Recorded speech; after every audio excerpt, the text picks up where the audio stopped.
रामायण भाग 9। राक्षसी सुपर्णखा की नाक कटी। वह अपने भाई खरदूषण के पास गई। चित्रकूट में राम लक्ष्मण सीता ने बहुत दिनों तक निवास किया। फिर वे दक्षिण की ओर बढ़े। मार्ग में उन्होंने अगस्त्य मुनि के दर्शन किए। उन्होंने राम को राक्षसों के संहार के लिए दिव्य धनुष एवं तरकस दिया।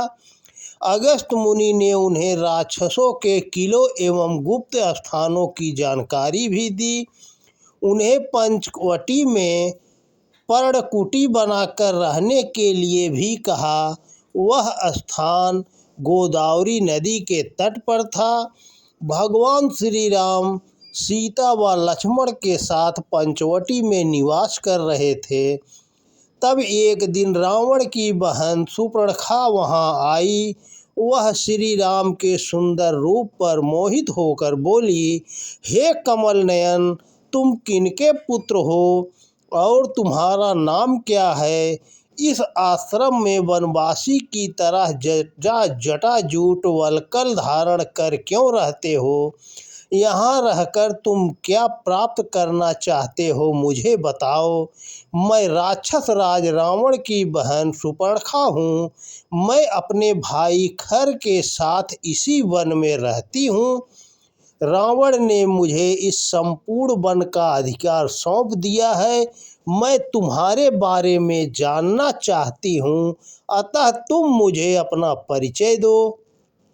भगवान श्री राम ने उससे कहा, मैं अयोध्या के राजा दशरथ का पुत्र राम हूँ। यह मेरी पत्नी जनक नंदिनी सीता है और यह सुंदर कुमार मेरा छोटा भाई लक्ष्मण है। हे सुंदरी सुपर्णखा, बताओ मैं तुम्हारी क्या सहायता कर सकता हूँ? श्री राम का वचन सुनकर सुपर्णखा बोली, हे दशरथ नंदन राम, मैं आज तक अविवाहित हूँ, क्योंकि संसार में मेरे अनुरूप कोई पुरुष मिला ही नहीं जिससे मैं विवाह कर सकूं।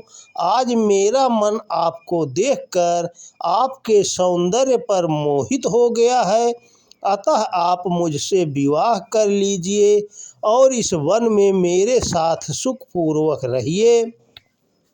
श्री राम ने मुस्कुरा कर कहा, मेरी तो पतिव्रता पत्नी सीता मौजूद है, जिनका त्याग मेरे लिए असंभव है।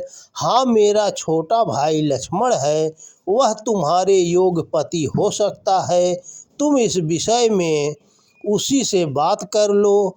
फिर सुपर्णखा लक्ष्मण के पास गई और बोली, हे लक्ष्मण, अपने भाई राम की आज्ञा अनुसार तुम मेरा पति बनने के लिए मुझसे विवाह कर लो, विलंब मत करो। सुपर्णखा के ऐसा कहने पर श्री लक्ष्मण जी बोले, हे साध्वी, मैं तो भगवान श्री राम का दास हूँ। मुझे अपना पति बनाने से तुम्हें भी उनकी दासी बनना पड़ेगा। तुम्हारे लिए यह बड़े भारी दुख की बात होगी। तुम उन्हीं के पास जाओ, वे सबके स्वामी हैं, सब कुछ करने में असमर्थ हैं। यह सुनकर सुपर्णखा क्रोधित होकर पुनः श्री राम से बोली, राम, तुम मुझे इधर उधर घुमाकर मेरे शुद्ध मनोरथ का उपहास कर रहे हो। शायद तुम्हें मेरी असीम शक्ति का पता नहीं है। मैं अभी तुम्हारी पत्नी सीता को खा जाती हूँ। ऐसा कहकर वह भयंकर रूप धारण करके सीता जी पर झपटी। उसे देखकर भगवान राम के संकेत पर लक्ष्मण जी ने अपनी तलवार से उसके नाक कान काट डाले। वह खूब रोई चिल्लाई, खून से लथपथ व विलाप करते हुए अपने भाई खरदूषण के पास गई। दोस्तों नमस्कार, जय श्री राम, जय जय।